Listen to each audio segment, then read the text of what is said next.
Ito na po yung update ng ating mga talong dito sa eskwelahan. Yan. Yan na siya.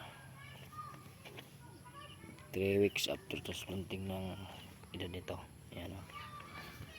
Simula na siyang ano yung mga dahon.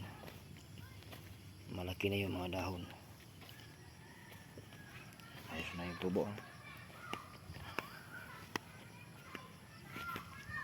Tatlong row lang itong yung talong dito sa eskwela na tanim ng agriculture farmers. Ayan. Dito maliit pa yung maliit pa yung mga tanim ito na una ito kaya mas malaki ang tubo nito. Dalawang row yung nauna, dalawang plat. Ayan. Isa hindi tumutubo.